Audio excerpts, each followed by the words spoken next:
Hello दोस्तों, राधे राधे। कैसे हो आप सभी? सर हम तो बड़े ही अच्छे हैं। आप बता दो आप कैसे हो? मैं बताता हूँ मैं बड़े अच्छा हूँ।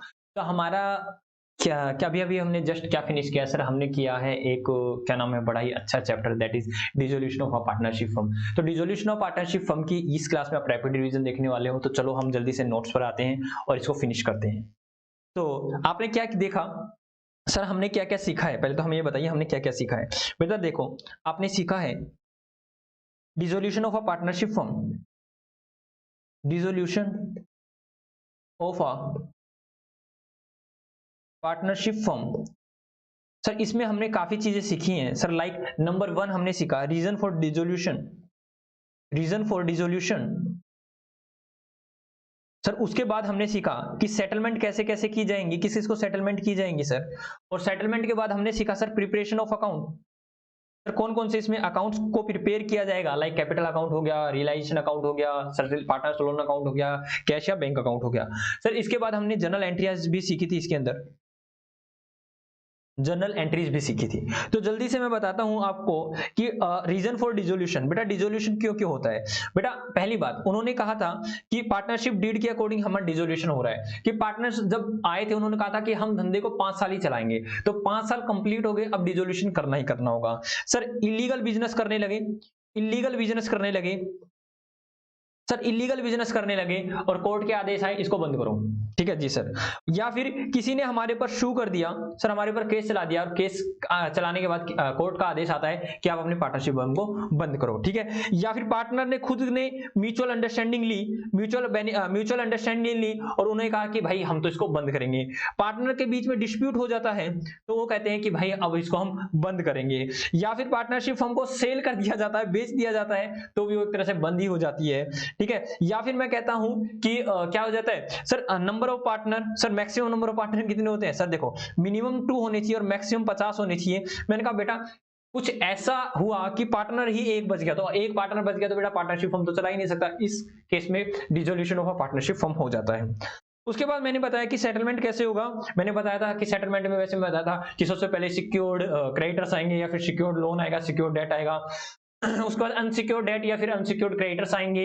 ठीक है। पार्टनर्स की वाइफ भी यहीं भागते भागते आएगी, उसको पेमेंट की जाएगी। फिर पार्टनर्स के लोन की पेमेंट की जाएगी, फिर पार्टनर्स की कैपिटल की पेमेंट की जाएगी। ये सीक्वेंस बताया था। लेकिन उससे भी अच्छा शॉर्ट सीक्वेंस थी बेटा। क्या थी सर? सिंपल सी बात है, पहले आउटसाइडर को, क्योंकि बेटा सिक्योर्ड अनसिक्योर्ड आपके बुक में था ही नहीं, वैसे मैंने फिर भी आपको सारी सारी सीक्वेंस बताई थी कि सर आउटसाइडर, आउटसाइडर लायबिलिटीज की पेमेंट की जाएगी, आउटसाइडर लायबिलिटीज की पेमेंट की जाएगी। उसके बाद सर पार्टनर्स की कैपिटल का बारी आती है सर। पहले आउटसाइडर लायबिलिटीज, बेटा outsider liability includes partners wife, partners wife loan, partner की वाइफ ने जो भी लोन दे रखा वो इसमें आता है। उसके बाद पार्टनर को लोन की पेमेंट की जाएगी, पार्टनर के लोन की पेमेंट की जाएगी। सर इसमें एक लोन का और लिख लो, लोन के बारे में और बता दें। लो बेटा लोन अकाउंट ही मैं अलग से लिख लेता हूं। तो पार्टनर के लोन की पेमेंट की जाएगी, उसके बाद पार्टनर के कैपिटल अकाउंट की पेमेंट की जाएगी। ठीक है सर। जो भी पेमेंट होती है, सेटलमेंट होती है, वो इस तरह से होती है। उसके बाद मैंने बताया था कि कौन कौन से अकाउंट्स इसमें प्रिपेयर होते हैं, कौन कौन से अकाउंट इसमें बनाए जाते हैं। तो मैंने कहा बताओ कौन कौन से अकाउंट बनाए जाएंगे। अकाउंट बनाओ या फिर इसमें आपको बोल दिया जाए कि रेलिवेंट अकाउंट बनाओ। तो कौन कौन से अकाउंट रेलिवेंट है sir? Prepare the relevant account. अगर डिसोल्यूशन का है तो उसमें सबसे पहले आपको रियलाइजेशन अकाउंट बनाना पड़ेगा। ठीक है। उसके बाद पार्टनर्स कैपिटल अकाउंट बनाना पड़ेगा। पार्टनर्स कैपिटल अकाउंट वो फिक्स है या फ्लक्चुएटिंग कैपिटल अकाउंट है, वो देख लेना। और उसके बाद कैश का या बैंक का अकाउंट बेटा आपको बनाना पड़ेगा। जी सर आप बना देंगे। ठीक है। तो इनको कैसे बनाते हैं बेटा? रियलाइजेशन अकाउंट कैसे बनाते हैं आपको याद है? जी सर हमें याद है। सर रियलाइजेशन अकाउंट बनता है सर कुछ इस तरह से। तो सर इस तरह से कुछ ही बनता है। तो सर हम बुक वैल्यू की एसेट्स को डेबिट साइड डाल देंगे, to sundry assets, to sundry assets वो किस पर आ जाएगी सर? बुक वैल्यू पर आ जाएगी। ठीक है। बाय सन्ड्री लायबिलिटीज, सारी की सारी लायबिलिटीज आ जाएंगी किस पे? बुक वैल्यू पर। मैंने कहा बेटा क्या यहाँ लायबिलिटीज, बेटा लायबिलिटी बोला है मैंने, रिजर्व सरप्लस को नहीं बोला है, कैपिटल को नहीं बोला है। कैपिटल रिजर्व सरप्लस, ठीक है, ये हमारी लायबिलिटी नहीं होती, ध्यान रखना। यहाँ पर क्या नहीं आएगी बेटा? कैपिटल यहाँ नहीं आएगी। और सन्ड्री एसेट्स में कैश या बैंक नहीं आते यहाँ पर। क्यों? क्योंकि सर कैश और बैंक का अलग से खाता बनता है, ये यहाँ नहीं आएगा। सर कैपिटल नहीं आएगी, प्रॉफिट एंड लॉस का अकाउंट का बैलेंस नहीं आएगा, सस्पेंस अकाउंट नहीं आएगा, किसी भी तरह का रिजर्व या सरप्लस भी यहाँ नहीं आएगा, ये हमेशा ध्यान रखना। और एक चीज और सर, पार्टनर का लोन भी यहाँ नहीं आता। पार्टनर का लोन कहाँ जाता है सर? पार्टनर के लोन के लिए हम एक सेपरेट अकाउंट बनाते हैं, यहाँ पर ये सारी चीजें नहीं आती। लेकिन मैंने कहा क्या यहाँ पर कोई प्रोविजन आता है जो किसी एसेट से रिलेटेड है, like provision for bad and doubtful debt? जी sir, provision for bad and doubtful debt book value पर आता है, ठीक है, ग्रोस वैल्यू पर आता है। इस साइड डेटर, जो भी हमारी साइड डेटर होंगे वो डेटर भी ग्रोस वैल्यू पर आएंगे। ये चीज हमेशा ही ध्यान रखना, ये चीज हमेशा ही ध्यान रखना। और मैंने एक चीज और भी आपको बताई थी, अगर आपको याद हो, वर्कमैन कंपनसेशन रिजर्व है, उससे रिलेटेड अगर कोई लायबिलिटी है तो ठीक, अगर लायबिलिटी नहीं है तो ये workman compensation reserve directly capital account में जाएगा। और अगर लायबिलिटी है तो टू द एक्सटेंट, मैंने कहा 1 लाख की लायबिलिटी है और यहाँ पर 2 लाख का बैलेंस है, तो 1 लाख तक तो यहाँ रियलाइजेशन में आ जाएगा और बाकी 1 लाख डायरेक्टली उसको कैपिटल अकाउंट के थ्रू उसको डिस्ट्रीब्यूट कर देंगे। सारी चीजें हमने ड्यूरिंग द क्लास सीखी थी। जी सर, आगे मैं चलता हूँ। सर कोई भी एसेट्स का सेल होता है, मैंने कहा कोई भी एसेट्स का रियलाइज होता है तो बाय बैंक अकाउंट, ठीक है, बाय बैंक अकाउंट, ठीक है, realise from sale of assets, फिर यहां पर आ जाएगा पैसा। और किसी भी लायबिलिटीज की पेमेंट होती है तो to bank account, that is कोई भी लायबिलिटीज की आपने बेटा पेमेंट करी है, ठीक है, to expenses, to realisation expenses, कोई भी रियलाइजेशन के एक्सपेंसेस है बेटा वो यहां आ जाएंगे, ठीक है। सर कोई भी एसेट्स अगर किसी भी पार्टनर ने ली है तो कहां आएगी बेटा? इस साइड आएगा bye partners capital account.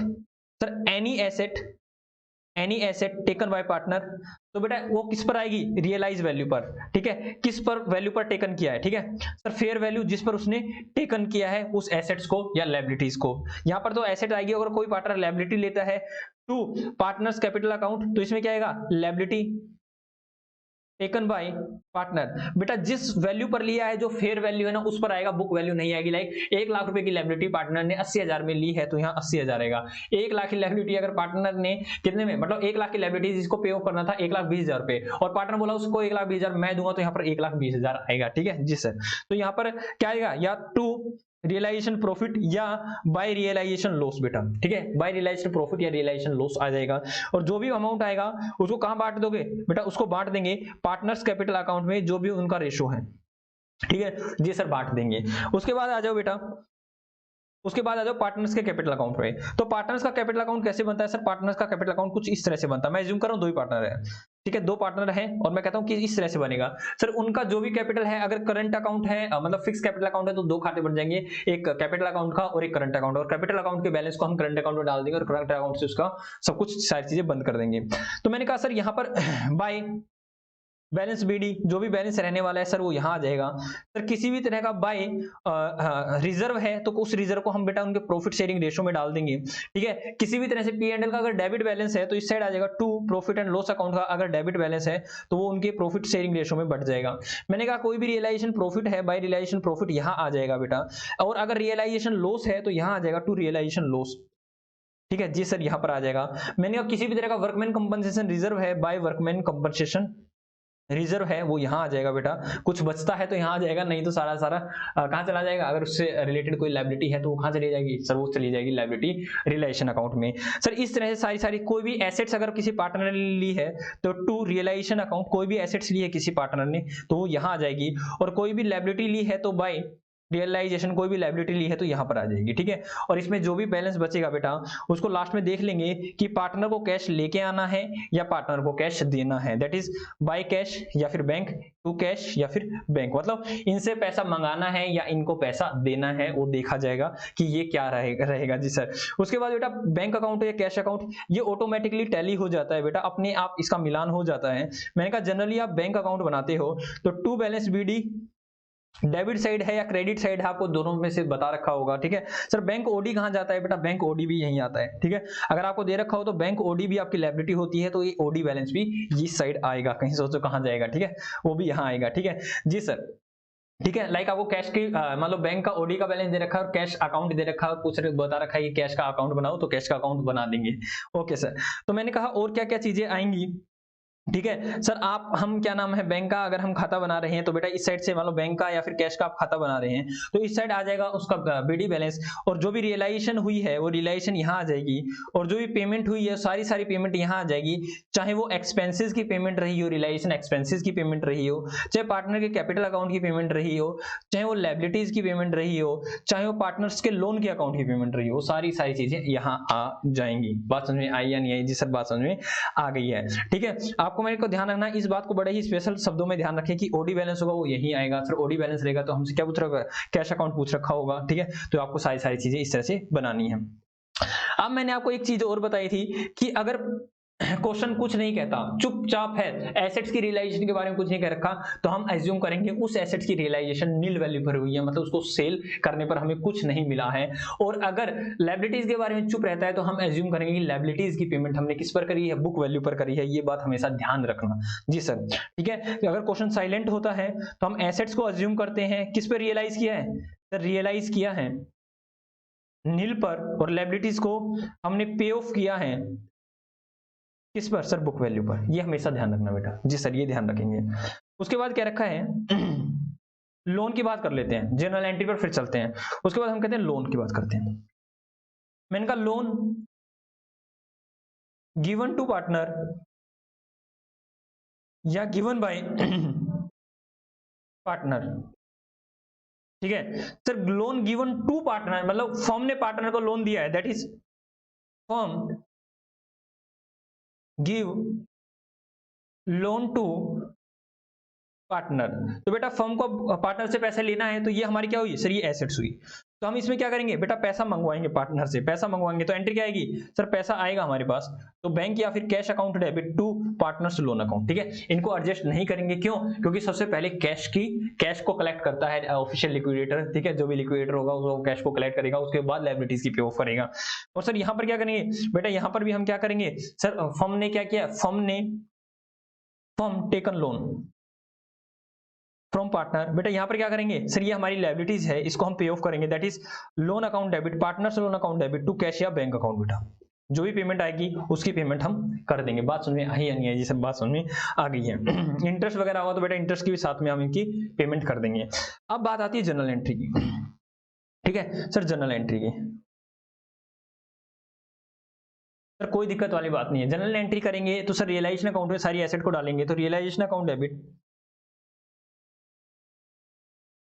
To sundry assets account, ये किस पर जाएंगी? सही जाएगी बुक वैल्यू पर। इसी तरह से sundry liability account debit to realisation account, तो ये किस पे जाएंगी? ये बुक वैल्यू पर जाएंगी। ठीक है, मैं आपको सिर्फ वही एंट्री करा रहा हूँ जो थोड़ी सी रेलिवेंट है। मैं इस तरह की एंट्री नहीं करवा रहा हूँ कि कैपिटल में आप रिजर्व को ट्रांसफर कर दीजिए या फिर रियलाइजेशन लॉस को आप ट्रांसफर कीजिए, ये आपको नॉर्मली आती है। ठीक है, जो थोड़ी सी कॉम्प्लेक्स है मैं वही करवा रहा हूँ। उसके बाद आपने क्या किया? सर सेल किया एसेट्स को और आपको पैसा मिला, तो आप क्या करोगे? Sir bank account debit, bank या cash account debit to realisation account. और आपने किसी भी लायबिलिटीज की पेमेंट की, अब सब कुछ रियलाइजेशन से ही चलेगा। किसी भी लायबिलिटीज की आपने पेमेंट की है तो क्या होगा? Realisation account debit to cash या बैंक अकाउंट। सर किस पे? सर रियलाइज वैल्यू पर, रियलाइज वैल्यू पर जितने आपने रियलाइज किया है, सेटलमेंट वैल्यू पर, सेटल्ड वैल्यू जितने पर आपने उसको सेटल किया, कितने रुपए आपने दिए हैं? क्रेडिटर थे 1 लाख रुपए के, आपने 10,000 रुपए दिए हैं। 1 लाख के थे, 90,000 रुपए दिए तो 90,000 से एंट्री हो जाएगी। ऊपर एसेट थी 5 लाख की, बेची 6 लाख की, तो 6 लाख में एंट्री हो जाएगी। बस समझ में आई नहीं? जी सर। और मैंने कहा आप ध्यान रखना, कॉन्ट्रा की कोई एंट्री नहीं होती, कॉन्ट्रा की नो एंट्री, नो एंट्री। ठीक है, उसकी कोई भी एडजस्टमेंट नहीं होती, नो एडजस्टमेंट बेटा। ठीक है, एंट्री तो होती है, सिंपल जवाब नो एडजस्टमेंट, क्योंकि मैं रियलाइजेशन को डेबिट करोगे, रियलाइजेशन को क्रेडिट करोगे, मैंने आपको बता रखा है। ठीक है, मैंने कहा कि क्रेडिटर्स ने क्या किया? एक फर्नीचर ले गए, फर्नीचर ले क्रेडिटर्स उठा के भाग गए और बोले कि भाई साहब कोई भी दिक्कत वाली बात नहीं, पेमेंट मत करना। ठीक है, तो अब क्या हुआ? एक तरह से हमारी फर्नीचर गया है, और क्या नाम है, फर्नीचर गया है तो मतलब फर्नीचर तो चला जाएगा और क्रेडिटर्स भी चले जाएंगे, तो बेटा एक कॉन्ट्रा ट्रांजेक्शन, डेबिट भी गई और क्रेडिट भी गई, तो इसकी एंट्री आपको, इसकी एडजस्टमेंट आपको नहीं करनी, इसकी रिकॉर्डिंग नहीं करनी। ठीक है जी सर।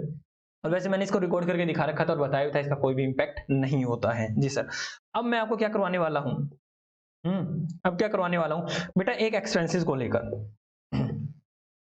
एक्सपेंसेस को लेकर। सर एक्सपेंसेस किस चीज के? बेटा रियलाइजेशन के। ठीक है, इसमें क्या हो सकता है? Expenses of realisation paid by firm, firm ने ही पे किया है तो क्या होगा सर रियलाइजेशन एक्सपेंसेस, तो रियलाइजेशन अकाउंट के थ्रू ही पे होगा, तो realisation account debit to cash या बेटा बैंक अकाउंट, ठीक है। मान लो 10,000 रुपए थे तो 10,000 हो गए, बात समझ आई है नहीं? जी सर। मैंने कहा आगे क्या रखा है, realisation expenses paid by partner, बेटा पार्टनर ने पे कर दिए किसके बिहाफ पर, सर फर्म के बिहाफ पर, ठीक है। या तो ऐसे कर रखा हो या फिर realisation expenses paid by partner, paid by partner on behalf of firm, इस तरह से कुछ कह रखा हो तो क्या होगी बेटा, इस तरह से अगर कुछ कह रखा है तो पार्टनर ने पे किया है तो रियलाइजेशन एक्सपेंसेस अकाउंट डेबिट, मतलब realisation account debit to partners capital account, partners की कैपिटल को हम क्या कर देंगे, क्रेडिट कर देंगे। बात समझ में आई या नहीं? जी सर बात समझ में आ गई। ये इन चीजों को बेटा बड़े ही डीप में बड़े ही शिद्दत से हमने रेगुलर क्लास मतलब रेगुलर क्लास के समय कर रखा है, मैंने सारी चीजें बता रखी है, उसकी सारी क्लासेस आपके पास यूट्यूब पर है। आगे क्या रखा है मैंने, क्या वो realisation expenses paid by firm on behalf of partner, और बेटा इसके ऊपर तो मैंने बड़े ही शिद्दत से एक क्वेश्चन करा रखा है, उस क्वेश्चन को जरूर देख के जाना बेटा, एग्जाम में आ सकता है, ठीक है। पूरा क्वेश्चन करवा रखा है, सारी चीज समझा रखी है कि रियलाइजेशन एक्सपेंसेस सर पार्टनर ने फर्म ने पे किए पार्टनर के बिहाफ पर, आपका क्वेश्चन दिमाग चला सर ये तो होते ही फर्म के, तो पार्टनर ने पे की मतलब फर्म ने कैसे पे कर दिया पार्टनर के बिहाफ पर, मैंने बता रखा है कि पार्टनर को हम यहाँ पे फिक्स रेम्युनरेशन दे देते हैं, इस तरह से सारी चीजें, ठीक है। तो यहाँ पर होगी पार्टनर्स कैपिटल अकाउंट डेबिट तो कैश या बैंक अकाउंट, जैसे भी पेमेंट की है तो वो आ जाएगा, कैश होगा तो कैश हो जाएगा, बैंक होगा तो बैंक हो जाएगा, दैट इज यहाँ पे पार्टनर्स की कैपिटल को हम डेबिट कर देंगे, ठीक है जी सर। ओके जी सर। और सर कई बार तो ये भी तो एंट्री हो जाती है कि क्या कहते हैं, फर्म अलाउ क्या नाम, रियलाइजेशन एक्सपेंसेस टू द मतलब फर्म ने अलाउ कर दिए हैं क्या, realisation expenses to the partner, ठीक है। तो पार्टनर के रियलाइजेशन एक्सपेंसेस को अलाउ कर दिया मतलब पेड नहीं किया है, तो इसमें क्या करेंगे सर, इसमें क्या करेंगे सर, पार्टनर्स की कैपिटल अकाउंट को क्रेडिट कर देंगे, क्यों, क्योंकि पार्टनर को पे नहीं किया है, ठीक है। वैसे एंट्री हमेशा साइलेंट होती है, मैंने आपको सारी एंट्रियां करवा रखी है, ठीक है। ये सारी एंट्री देख लेना और कर लेना, तो ये हमारा चैप्टर यहाँ पर ये फिनिश हो जाता है। सर कौन सा चैप्टर फिनिश हो जाता है, मैं आपको रिकमेंड करूंगा जो मैंने ये एंट्री कर रखी इसके ऊपर बड़ा ही एक अच्छा बड़ा शिद्दत से एक बड़ा ही अच्छा क्वेश्चन कर रखा है, उस क्वेश्चन को जरूर रिवीजन देना बेटा, उसमें एक चीजें इन डेप्थ बता रखी है कि कैसे कैसे खर्चे कैसे कैसे पेमेंट की जाएंगी और क्यों की जाएंगी, ठीक है। ओके बेटा, तो हमारी लगभग हमने 17 मिनट में पूरा रियलाइजेशन क्या कहते हैं डिसोल्यूशन ऑफ पार्टनरशिप फर्म को हमने रिवीजन को कंप्लीट कर दिया है। हमारा कुछ नहीं रहता है, मैंने सारी चीजें आपको बता दी है कि कैसे सेटलमेंट करते हैं, कैसे सारी चीजें करते हैं। ओके बेटा, Radhe Radhe, tata, bye bye. Comment जरूर किया करो कि आपको वीडियोस कैसी लगी, कौन सा पार्ट आपको बड़ा ही आपके दिल को छू गया, ठीक है। Okay sir, tata, bye bye.